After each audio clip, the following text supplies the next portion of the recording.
हमारे अगले सेशन की बारी है।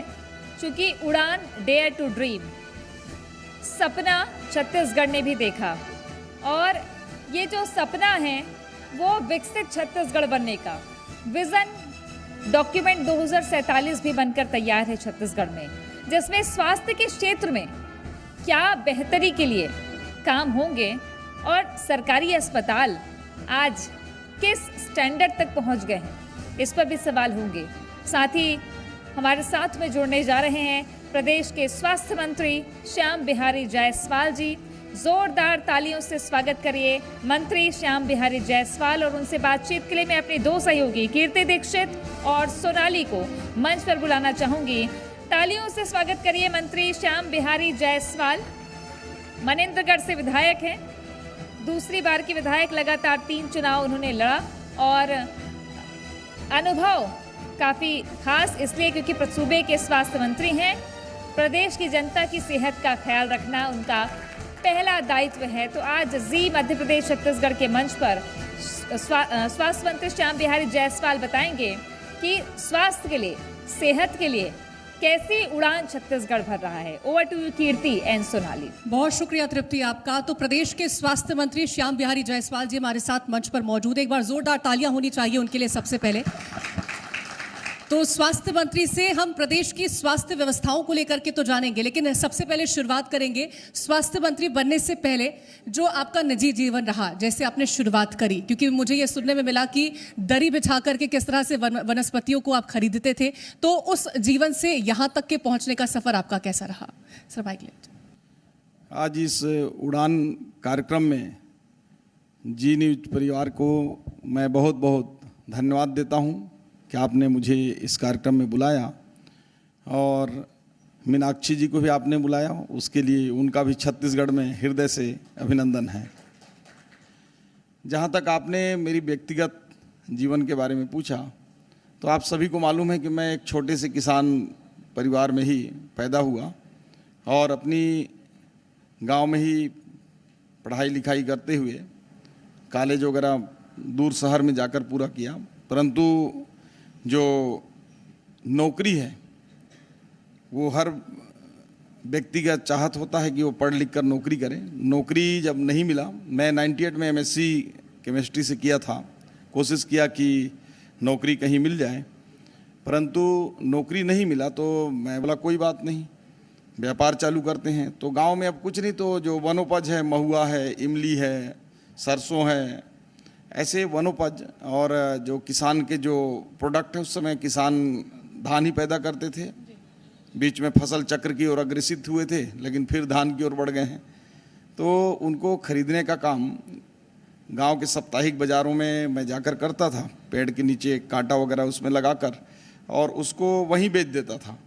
और जो भी उससे इनकम होता था उससे अपना खर्चा भी चलता था और कुछ सेविंग भी करते थे।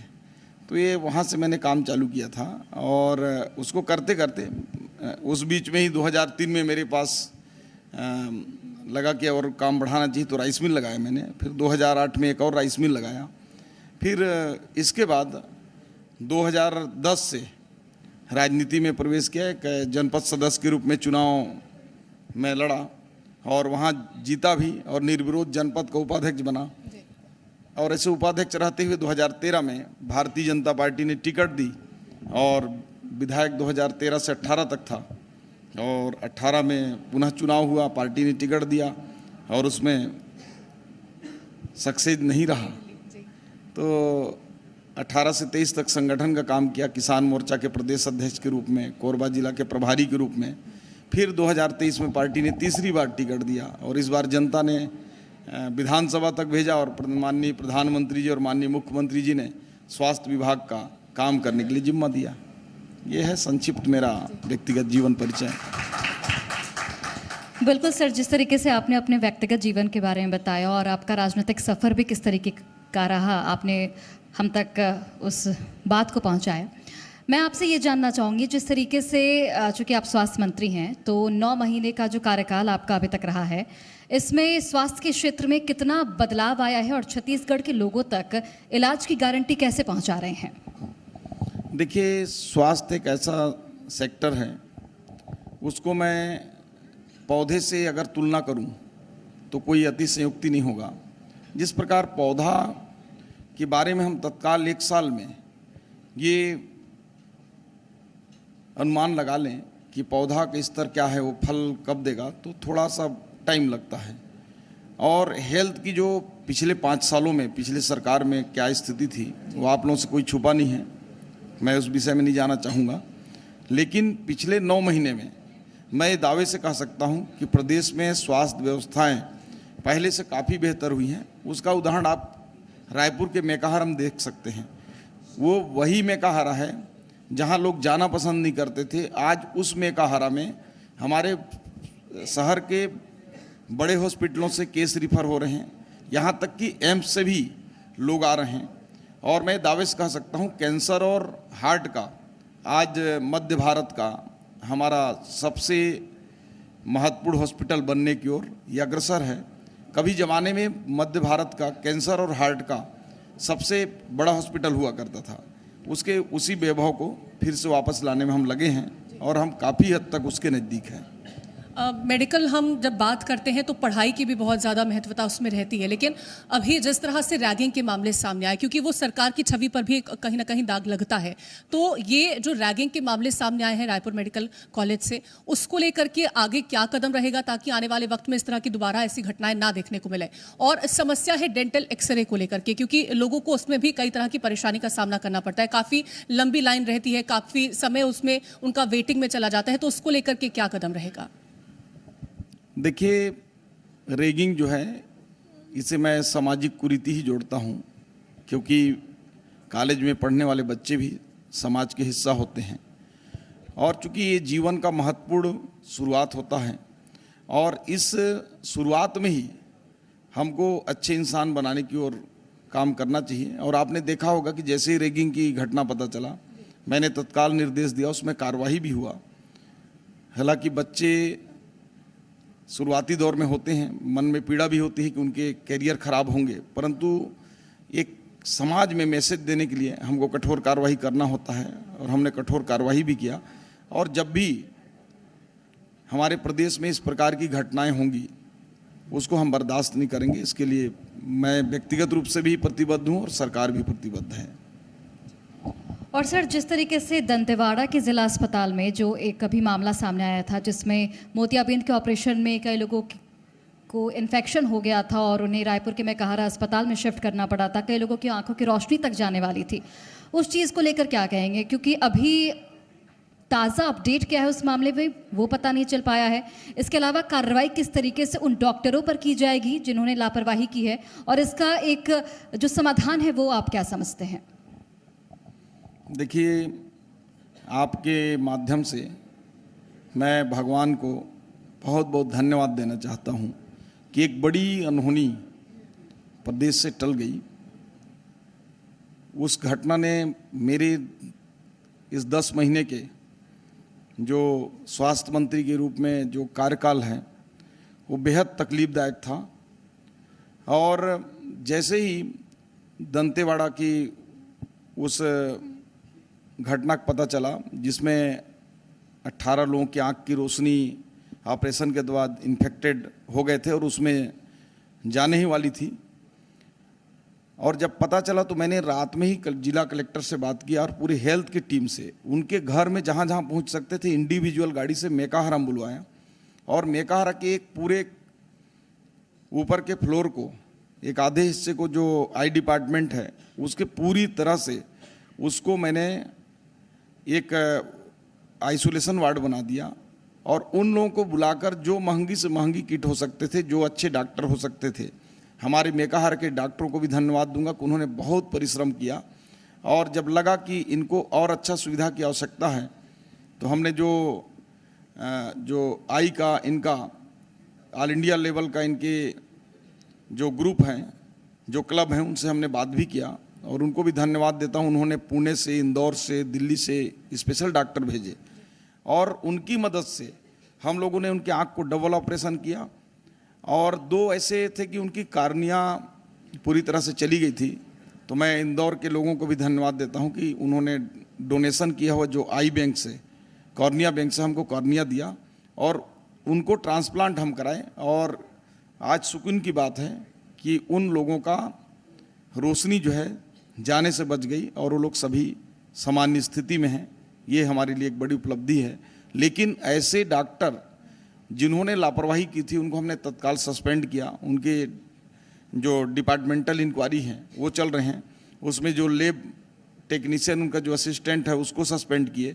2 अन्य को जो वहाँ केयर टेकर हैं उनको टर्मिनेट ही हमने कर दिया क्योंकि इन्फेक्शन के कारण वो भी थे, और उसकी जांच चल रही है। जरूरत पड़ेगी तो उसमें हम और भी बड़ी कार्रवाई करेंगे। बिल्कुल, तो नज़ीर पेश करने की ज़रूरत थी और वो पेश की भी गई ताकि आगे जाकर के इस तरह की दोबारा से घटनाएं ना देखने को मिले। लेकिन नर्सिंग कॉलेजेस की हम बात करें तो सीटें नहीं भर पा रही हैं, उसके पीछे का कारण क्या आप मानते हैं? क्योंकि रोजगार की गारंटी तो है नर्सिंग में, लेकिन उसके बावजूद भी अगर एडमिशन नहीं हो पा रहा है तो उसके पीछे की वजह क्या? और एक और सवाल रहेगा, मानेंद्रगढ़ विधानसभा में जिस तरह से मेडिकल कॉलेज की डिमांड थी तो उसको लेकर के क्या काम?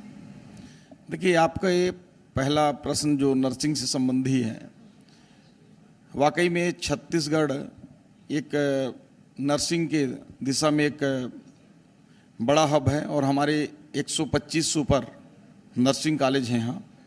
और मैं आपको बता दूं और आपके माध्यम से काफ़ी लोग देख रहे होंगे, तो आज नर्सेज की आवश्यकता विशेष रूप से जो हमारे एशियन और यूरोपियन कंट्री हैं इनमें काफ़ी हद तक है। चाइना जैसे देशों में भी नर्सेज की बहुत डिमांड है और अच्छे पे स्केल पर जा सकते हैं। और परीक्षा में मात्र जो नर्सिंग एडमिशन के नॉर्म्स हैं उसके अनुसार लगभग 48% ही सीटें हमारे यहाँ भर पाई। लेकिन यहाँ के लोगों की डिमांड पर हमने एक टोकन नहीं होता है, जैसे 1 रुपया हम ज़मीन दे देते हैं, वैसे ही इस बार छूट कर दिया है और मात्र 5% भी जो प्राप्त किए हैं ऐसे 5% से ऊपर सभी लोगों को दाखिला के लिए अनुमति दे दिए हैं ताकि हमारे यहाँ सीटें भर सकें। हमारे वनांचल क्षेत्रों में रहने वाली जो बेटियां हैं वो लोग नर्सिंग की परीक्षा जो दिए हैं, नंबर ज़रूर कम आया है लेकिन एडमिशन ले सकें, इसलिए हमने छूट दे दिया है। और मुझे उम्मीद है उससे 100% सीटें अब भर जाएंगी। आपकी जो ये क्वेश्चन है मुझे लगता है 2 दिन पहले का होगा, हमने परसों ही इसको आदेशित कर दिया है। और मनेंद्रगढ़ जो मेरा विधानसभा है जहां मेडिकल कॉलेज की मांग बहुत लंबे समय से थी, हमने पिछले बजट सत्र में उसकी स्वीकृति दे दी है, उसके टेंडर लग गए हैं और आशा करते हैं कि जब अगले साल हम लोग यहाँ बैठेंगे तो वहाँ कक्षाएं चालू होंगी। बिल्कुल, जाहिर तौर पर आशा करते हैं कि जो आप कह रहे हैं वो आप करके भी दिखाएं। और सरकारी डॉक्टर्स को सर प्राइवेट यहाँ पर जो प्राइवेट प्रैक्टिस होती है उसके लिए मना किया गया था, लेकिन इसकी वजह से जो डॉक्टर्स हैं उनका विरोध कहीं ना कहीं देखने को मिला। कई डॉक्टर्स ऐसे थे जिन्होंने रिज़ाइन तक की बात कह दी, तो उनके लिए क्या कर रहे हैं? देखिए, इस कुर्सी में बैठे हुए व्यक्ति के पास छत्तीसगढ़ में विकट समस्या है इसकी। एक और समाज ये चाहता है कि जो डॉक्टर, और सरकार भी चाहती है, उसमें रूल हैं कि वो जो प्राइवेट प्रैक्टिस करते हैं वो ना करें। दूसरी ओर हमारे पास दिक्कत ये है कि हमने चिट्ठी निकाला, निर्देशित किया, तो एक बड़ा डॉक्टरों का वर्ग जो है इस्तीफा लेकर आ गया, कई लोगों ने इस्तीफा भी दे दिया।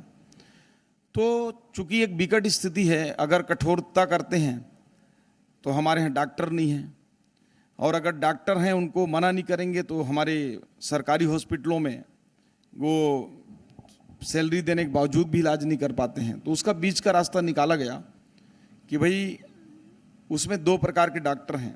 एक तो जो नॉन प्रैक्टिस अलाउंस लेते हैं, ऐसे डॉक्टर जो प्रैक्टिस नहीं करते, उनको सरकार अलग से भी देती है कि आप प्रैक्टिस मत करिए, जो कुछ है हमारे यहाँ समय ज़्यादा से ज़्यादा दीजिए। दूसरा जो प्रैक्टिस अलाउंस लेते हैं, ऐसे डॉक्टर को प्रैक्टिस करने की पात्रता नहीं है। उनको पात्रता है, जो नॉन प्रैक्टिस अलाउंस लेते हैं उनको नहीं है, और जो नहीं लेते हैं उनको प्राइवेट में प्रैक्टिस करने की पात्रता है। लेकिन हमने कहा कि ठीक है आप करिए, लेकिन हमारे हॉस्पिटल टाइम जो हैं उसमें आप ईमानदारी से पूरे समय ड्यूटी करिए। और आपको बताते हुए मुझे खुशी है कि जो हमारे ट्राइबल क्षेत्र के, वनांचल क्षेत्र के, जो सरगुजा और बस्तर क्षेत्र के जो मेडिकल कॉलेज हैं उनमें प्रोफेसरों के हमने 46% बढ़ा दिया है।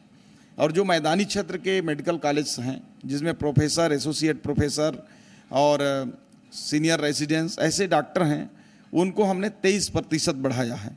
तो ऐसा लग रहा है कि प्रदेश में अब डॉक्टरों की कमी दूर हो रही है और प्रदेश में अभी मेरे हिसाब से हर व्यक्ति को अपना बच्चा अच्छा लगता है, इसलिए मैं अपने डिपार्टमेंट के हिसाब से देख रहा हूँ, मुझे लग रहा है कि हमारे यहाँ व्यवस्थाएं बहुत अच्छी चल रही हैं। बिल्कुल सर, और हम यही आशा करते हैं कि आगे भविष्य में भी स्वास्थ्य के क्षेत्र में छत्तीसगढ़ का विकास हो और सभी तक जो स्वास्थ्य सुविधाएं हैं वो पहुंच पाएं। बहुत बहुत धन्यवाद आपका श्याम बिहारी जी जी, आप लोगों का भी बहुत बहुत धन्यवाद। तो स्वास्थ्य मंत्री श्याम बिहारी जायसवाल जी को आपने सुना और वो ये बताते हुए नजर आए कि किस तरह से प्रदेश में स्वास्थ्य व्यवस्थाओं को और ज्यादा बेहतर बनाने का काम किया जा रहा है और कैसे विकास हो रहा है। चाहे तो रैगिंग को लेकर के जब सवाल पूछा गया तो उसमें किस तरह से रोक लगाने के लिए काम किया गया, उसकी जानकारी उन्होंने दी है।